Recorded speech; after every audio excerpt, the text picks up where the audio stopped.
Senate Leader John Thune is doing everything he can to stop the Save America Act in its tracks. This as 85% of Americans from both parties, Democrats and Republicans, support getting this critical bill through the Senate. Let me give you all the details because this is going to blow your mind. So again, this critical bill was passed by Mike Johnson in the House. Now it's over in the Senate's hands. And the first post that caught my attention on X, as the Senate came back from an extended 2-week vacation, right in the middle of considering overruling the filibuster and trying to find a pathway to pass the Save America Act, came from Representative Anna Paulina Luna. She says this: "Just so America knows, after 2 weeks in recess, John Thune is no longer considering the Save America Act." This is in direct rebuttal to what Donald Trump has been telling Thune this whole time, which is to get this through the Senate. It's critical that we have voter ID and the other protections that are included in the Save America Act as we get prepared for midterms. So a little more detail coming in from Anna Paulina Luna came from this Catherine Heritage interview. Let's have a listen. Let's take that a step further. I mean, Republicans control the House and the Senate. Why can't they get the Save America Act, which requires evidence that you're an American and ID to vote? John Thune is a problem. I do not like what he's done because he has every ability, and really it's him that's blocking voter ID. He has every ability to embrace the standing filibuster or remove the filibuster. Democrats are going to do it anyways. And by the way, the current form of the filibuster is a perversion of what it initially was. But there's this position in the Senate that people are, they need to protect the institution. I get protecting the institution, but like, let's also talk about what the institution's become. Is John Thune weak?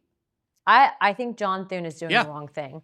I don't know if I would necessarily say weak because he's clearly stubborn. He's not doing voter ID, but he can't honestly blame the Democrats for this because he's the one in control. And so what I would say and what I've continued to say is it's John Thune blocking voter ID. I'm trying right now, we have FISA up for a vote this week. I'm trying to do everything I can to get voter ID onto FISA, but I'm having to work against my own party to do that. And I'm just one person and it takes multiple votes to do that. Yes, FISA needs reform, but I think the number one most important issue in the country right now is voter ID. And if we can't deliver on that, then people like John Thune do not deserve to come back to Congress. Couldn't agree with you more, Paulina Luna. And more importantly, John Thune shouldn't be our speaker, right? I think the basic litmus test that all of us have to take is that if a leader is up for a vote for a leadership position and gets blanket approval from the uniparty, that's probably the wrong leader. And John Thune, as you recall, was one of those leaders that actually had a pretty easy vote. So this is the latest from Senator John Thune as he talks about trying to get the Save America Act in to the voting docket and to the calendar. Suggested that Republicans who don't support a talking filibuster to pass this should be replaced or primaried. What's your response to him, and what do you make of his tactics around this bill? Well, again, I'm always I prefer to have our fights with Democrats, and I'm always someone who believes that it's far better for us to have a majority in the United States Senate, and to have a majority. There are certain places where you don't, the same. Republican in Arkansas, for example, is not going to be the same as a Republican in Maine or someplace in New England. So obviously we're not going to agree on every issue, but I think on the core issues, you kind of come back to the Reagan doctrine. This guy is a complete traitor and a buffoon because you have the majority. Whip up the votes and get this through. This is the least controversial bill that they'll be voting on, and he refuses to take a vote. Donald Trump, incidentally, has gotten on John Thune in trying to just blow through the filibuster. As you know, this is a protocol. It's not even a law that the gentlemen and gentlewomen of the Senate follow. But as Donald Trump outlines here, if you can't whip up the vote, John Thune, then blast through this filibuster and get the Save America back on the floor for a vote. But John Thune refuses to do that.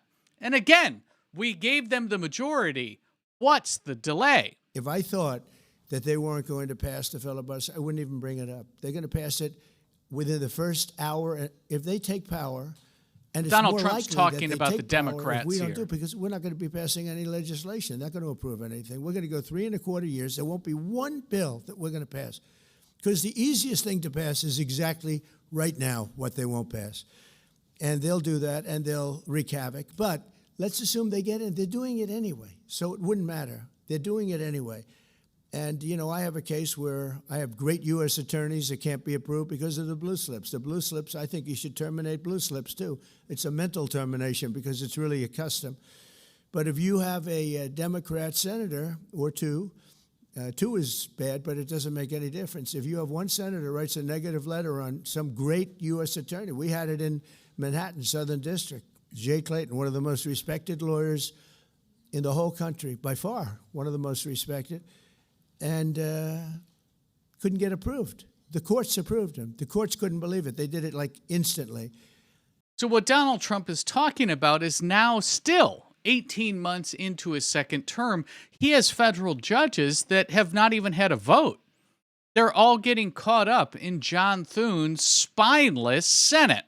And if you read this post from Donald Trump, I'm going to take a moment and just summarize a little bit because it's critical. He has had repeated pleas, begs, direction, tweets to John Thune on this, and the rest of the Republicans for that matter in the Senate. When is enough for our Republican senators? There comes a time when you must do what you should have done a long time ago, and something that the lunatic Democrats will do on day one if they ever get the chance, and that is to terminate the filibuster. Chuck Schumer's already said this, that's exactly what they're going to do. And the concern that all of us should have is that Donald Trump very well may get swept in the midterms, right? Not only losing the Senate majority, but losing the majority that we have in the House. And if that's the case, there's no question that Chuck Schumer is going to pack SCOTUS, is going to blast through the filibuster, and is going to do everything that they can to impeach Donald Trump. Thereby, not only, he's already a lame duck if he loses his majority, that's Donald Trump, but at this point, the whole MAGA and America First agenda, it's gone. It's gone. Because people like John Thune had no spine with the majority that we gave them in passing something as critical as the Save America Act. So you can see he's surrounded by all these boneheads, his little friends in the Senate, that continue to get in the way of a bill that 85% of Americans support. I'm curious what you think. The comments are open down below. Is John Thune spineless? Is there something that we're missing with his hesitancy and wanting to overcome the filibuster? And why can't we, as a party, get something as least controversial as the Save America Act, just simply looking for proper identification that you're a U.S. citizen to be able to vote in our elections? Why is John Thune? Why is Murkowski from Maine? Or why are all of these senators, these rhinos, against something that's so basic in principle? Let me know what you think. If you've yet to subscribe and like, please do so. Like this video, it helps us a ton with the algorithm. And incidentally, our very next story is one you're not going to want to miss because we stay right here in the Senate. And this is where Senator Chris Murphy, progressive Senator Chris Murphy from Connecticut, well, he was just caught cheering on the Iranians right in the middle of the second peace treaty meetings that J.D. Vance is leading overseas. I'll give you all the details that you need to know about this traitor, Senator Chris Murphy. That's in the next story. Have a look.